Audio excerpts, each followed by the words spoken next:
Today, we're pulling back the curtain on a hidden layer in DeFi. It's a strategy that turns your everyday yield farming into, well, a high-stakes political power play. We're going to get into a game of influence and rewards that really separates the casuals from the pros. Let's dive in. So I want you to just start with this question. What if the crypto you've parked in a liquidity pool could do way more than just earn some basic yield? What if it actually gave you a voice, a real say in where millions of dollars in rewards get sent every single week? That's exactly the world we're going to explore.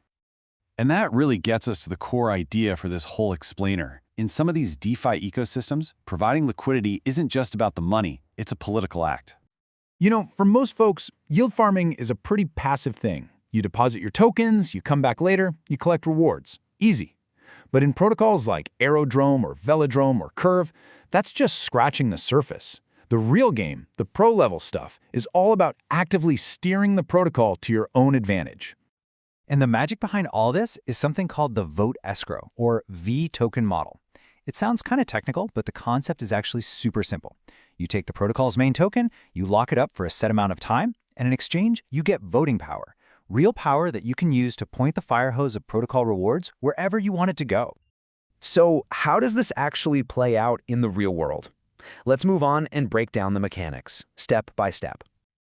Okay, so think of this as your path from regular user to DeFi influencer. Step 1, super familiar. You provide liquidity to a pool. Step 2, you stake those LP tokens in what they call a gauge. That's just the place where the rewards get sent. But steps 1 and 2 are standard stuff. It's step 3 that totally changes everything. You lock the governance token you're earning, say ARO, to get the special vote escrowed version, VEARO. And then step 4, you use that VEARO to vote and direct where future rewards go. This is how you level up from just earning to actively playing the game. Now, here's the kicker, and this is what makes it so interesting. The protocol actually rewards your commitment. As you can see, the longer you agree to lock up your tokens, the more voting power you get for the same amount. It's a really clear trade-off. Give up some of your short-term flexibility, and in return, you get more long-term influence. And this is where things get really fascinating. That voting power you just got, it turns out it's incredibly valuable. So valuable that other projects and protocols will literally pay you cash for it. Welcome to the bribe market. Just think about it like this. Say a new project needs a ton of liquidity for its token. Instead of trying to fund their own expensive incentive program, they can just pay or bribe you, the V token holder, to vote for their pool. Your vote sends the main protocol's rewards to their pool, which attracts the liquidity they need, and you get paid directly right into your wallet for your vote. It's a total win-win. And this slide just lays out the difference perfectly. The passive earner over on the left, they're getting their base rewards. That's it. But the active voter on the right, the one who's in the game, they get that same base reward, plus a cut of the trading fees from the pools they vote for, plus those direct bribe payments. I mean, it's not even a competition. It's a completely different level of earning. So you might be wondering, is this whole thing just a house of cards? How do we know it's sustainable? Well, you watch this number. Bribe efficiency. All it is the value of the rewards a project gets for every single dollar it spends on bribes. As long as that ratio stays above 1, it's profitable for them to keep paying people like you for your vote, and the whole flywheel just keeps on spinning. This is the absolute key metric for the health of the entire system. Okay, now that we've got the mechanics down, let's look at how this all builds up into different levels of strategy. You know, from total beginner to absolute expert. First up, the most common entry point, the passive LP. And the strategy here is as simple as it gets. You're just providing liquidity, staking your tokens, and collecting those standard rewards. It's perfect if you're just dipping your toes in or you're working with a smaller bag of capital. But your returns are capped at just those base emissions. It's a great way to learn the ropes, though. But then you graduate to level 2, the active voter. And this is where you really start to play the game. At this level, you're not just a passive earner anymore. You are actively hunting for the best possible yield.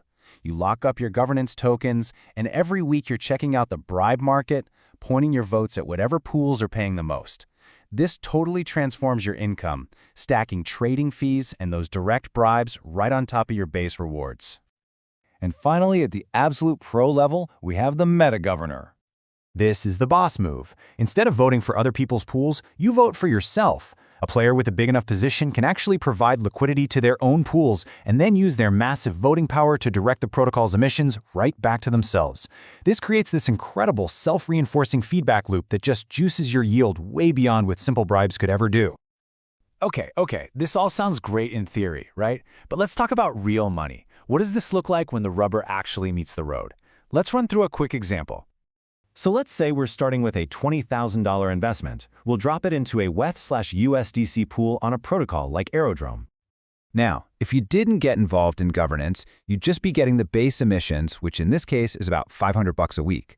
Not bad, right? But watch what happens when you lock some of those tokens you earned and vote for your own pool.